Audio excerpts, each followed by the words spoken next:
Selamat berjumpa kembali, Bapak Ibu Saudari-saudara umat beriman yang terkasih dalam Tuhan, para pendengar setia Renungan Mutiara Pagi dimanapun Anda berada. Apa kabar Anda hari ini? Semoga semua sehat, jasmani rohani. Apalagi sebagai umat beriman Kristiani, ini hari terakhir, bukan hanya hari terakhir bulan Maret, tapi hari terakhir sebelum kita memasuki Trihari Suci.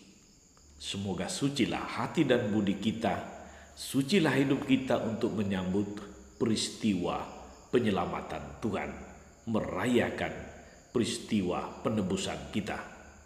Saudari-saudara, pada hari Rabu 31 Maret 2021 ini, saya mengajak Bapak Ibu Saudari-saudara untuk merenungkan Injil Matius bab 26 ayat 14 sampai 25.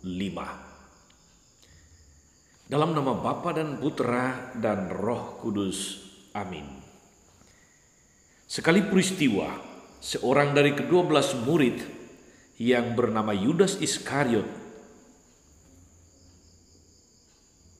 pergi kepada imam-imam kepala. Dia berkata, "Apa yang hendak kamu berikan kepadaku, supaya aku menyerahkan dia kepada kamu?"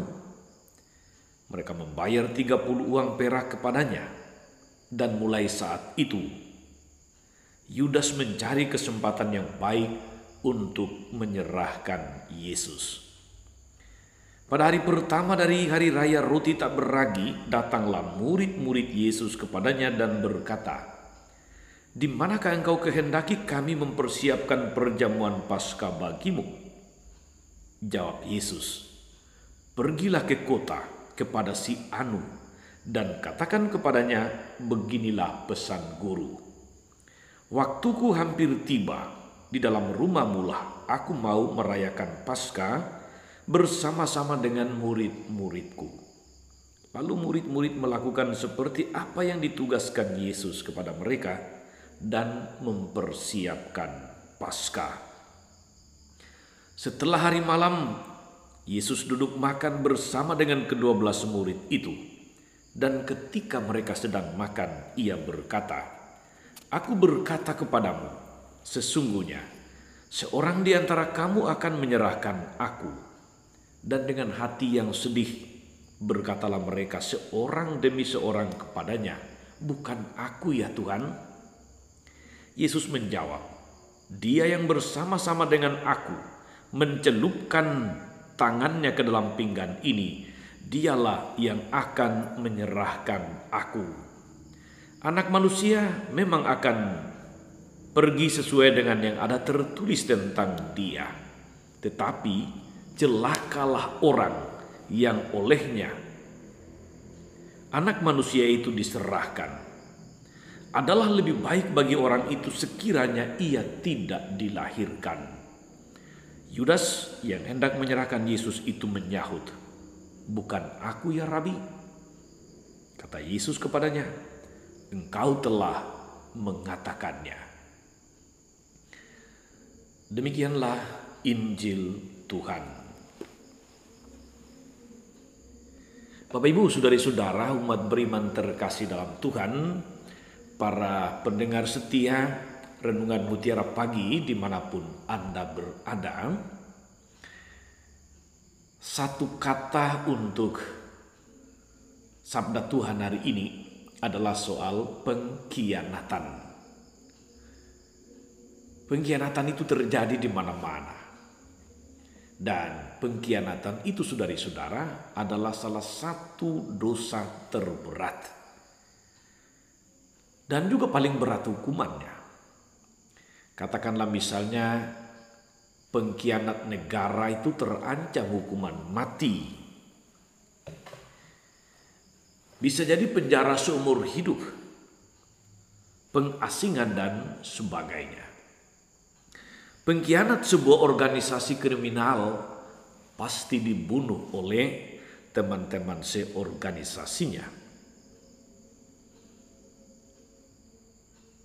Pengkhianat partai pasti akan dipecat oleh partainya. Nah, kalau pengkhianat iman bagaimana saudara-saudara? Biasanya orang yang mengkhianati iman, menyangkal iman, itu dijauhi oleh kelompoknya. Biasanya orang menjaga jarak dengan orang itu, dengan sang pengkhianat itu.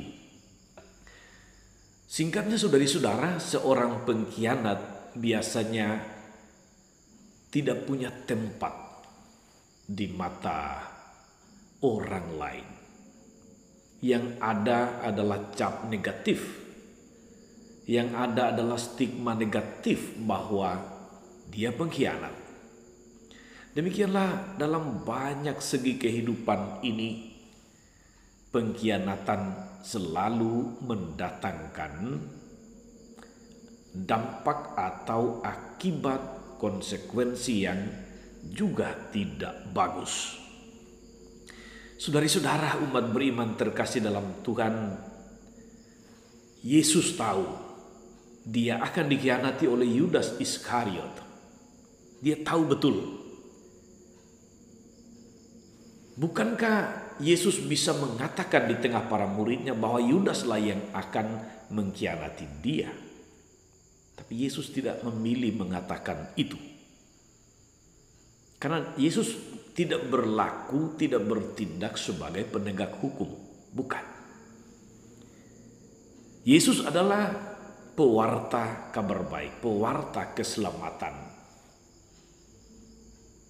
Karena itu, saudari-saudara, apa yang Yesus harapkan itu sebetulnya adalah perubahan hati manusia, tobat budi. Itu yang diharapkan Yesus. Bagaimana orang kemudian menanggapi kasih Allah yang diwartakan Yesus? Bagaimana orang hidup di jalan yang benar, di jalan yang lurus, jalan Tuhan. Itu yang diharapkan oleh Tuhan Yesus.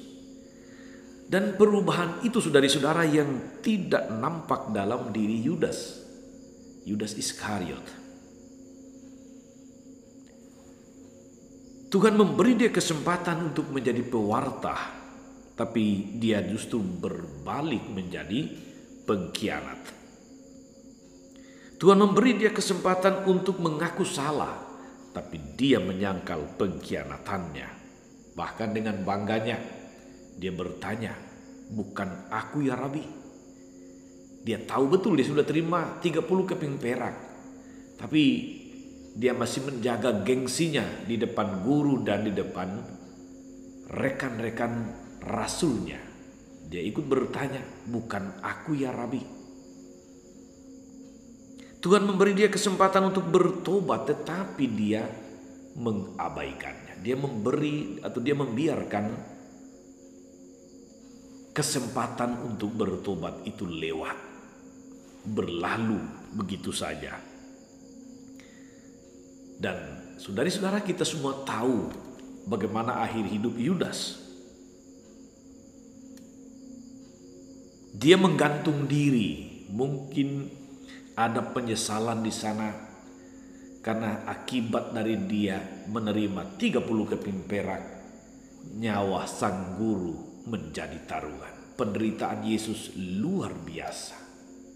Tapi ya penyesalan itu seperti seringkali kita katakan, datangnya selalu terlambat. Selalu kemudian, tidak ada penyesalan di depan, itu tidak mungkin. Saudari-saudara umat beriman yang terkasih dalam Tuhan, andai kata Yudas bertobat, andai kata Yudas berubah pikiran, katakanlah dia mengembalikan uang 30 keping perak karena dia kemudian berkomplot, bersepakat dengan mereka yang memang tidak menyukai Yesus. Mungkin situasinya menjadi lain. Tapi dia sudah dirasuki oleh iblis. Sehingga dia tidak berpikir jernih. Tidak ada, katakanlah itu sentuhan hati nurani yang membuat dia kemudian berubah pikiran. Kalau sudah dikuasai oleh niat jahat saudara-saudara, orang tidak lagi bertindak dengan hati. Itulah yang juga terjadi baru-baru ini di Makassar pada Minggu Palem, bom bunuh diri.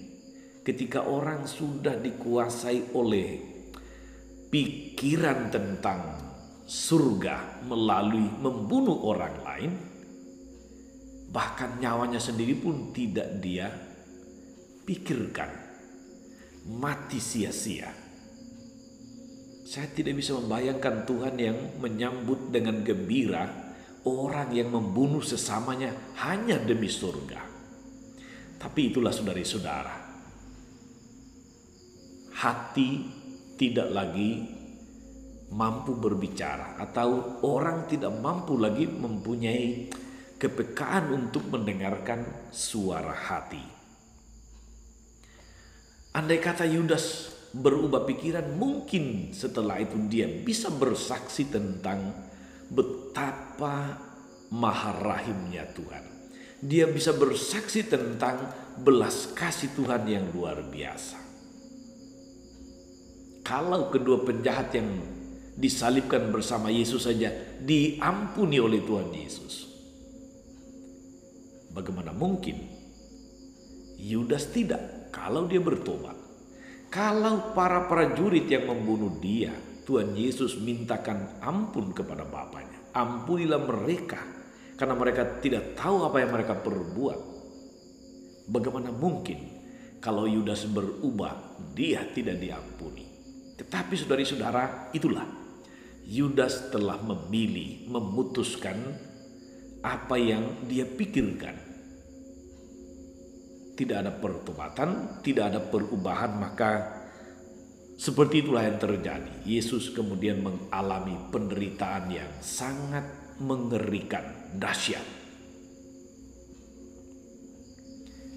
Andai kata Yudas sekali lagi bertobat seperti Rasul Petrus, yang kemarin saya katakan seorang pemberani disebut wadas atau batu karang, tapi juga bermulut besar, tapi dia bertobat pada akhirnya.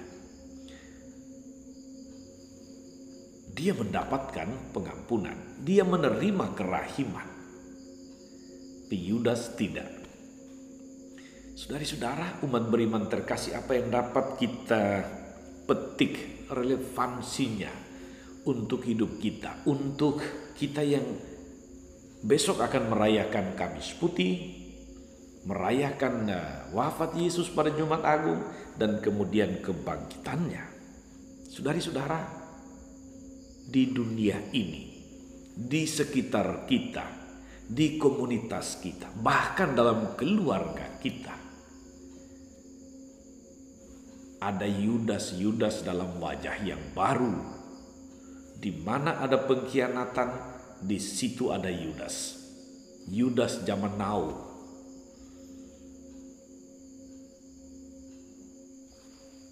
Kita bisa berintrospeksi, kita masih punya waktu untuk berubah, untuk bertobat. Bahwa di sekitar kita masih banyak pengkhianatan-pengkhianatan.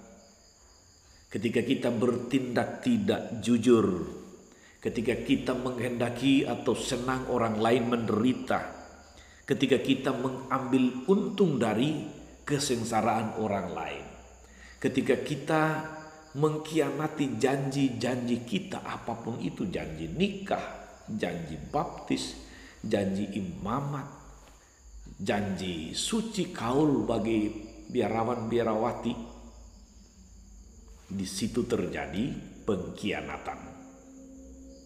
Ketika kita berlaku tidak adil kepada orang-orang di sekitar kita, lebih-lebih yang lemah, mereka yang miskin, mereka yang seharusnya membutuhkan perhatian dan topangan kita, di situ ada pengkhianatan.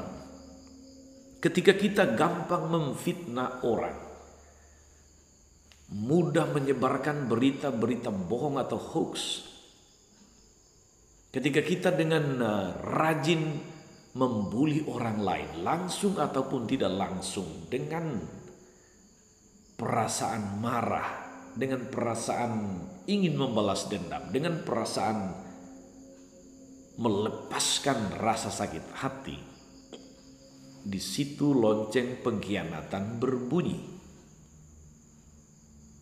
Ketika kita tidak memberikan hak-hak orang lain yang harus dia dapatkan, kita menambahkan satu salib pengkhianatan pada Yesus. Saudari-saudara, Yesus menderita dan wafat secara mengerikan karena kita, tetapi dia juga bangkit untuk kita. Tidak dapatkah kita, saudari-saudara, menjaga martabat diri kita agar kita tidak menjadi pengkhianat zaman now? Tidak cukupkah dosa pengkhianatan Yudas? Masihkah kita harus tambah lagi dalam banyak bentuk, dalam wajah-wajah pengkhianatan yang baru? Semoga inspirasi firman Tuhan ini dan renungan ini membantu kita semua untuk berubah supaya hidup kita berbuah. Selamat beraktivitas, selamat mempersiapkan diri rohani jasmani menyambut dan merayakan Tri Hari Suci. Tuhan Yesus memberkati. Maria Bunda selalu menolong, setia mendoakan kita semua. Amin. Tuhan Yesus Kristus, kami bersyukur karena Engkau senantiasa mencintai kami, mengasihi kami. Engkau tidak memperhitungkan dosa-dosa kami asalkan kami mau berubah, asalkan kami mau bertobat, asalkan kami mau kembali ke jalan yang benar. Melalui peristiwa Yudas yang mengkhianatimu, Engkau mengingatkan kami semua untuk memandang diri kami, mengarahkan kamera kepada hati kami sendiri untuk melihat, adakah dalam hati kami, dalam pikiran kami, dalam diri kami, dalam keluarga kami potensi-potensi pengkhianatan. Semoga dengan permenungan ini Tuhan, kami boleh menjalani hari ini dengan penuh semangat, penuh syukur, penuh iman dan tanggung jawab. Sebab Engkaulah Tuhan dan pengantara kami sepanjang segala masa. Amin. Saudari-saudara sekalian, berkat Allah turun atas saudari-saudara, atas mereka yang kita doakan atau kita janjikan doa, mereka yang sakit dan menderita, seluruh perayaan Tri Hari Suci kita, segala rencana, karya dan pelayanan kita sepanjang hari ini, Bapa dan Putra dan Roh Kudus. Amin.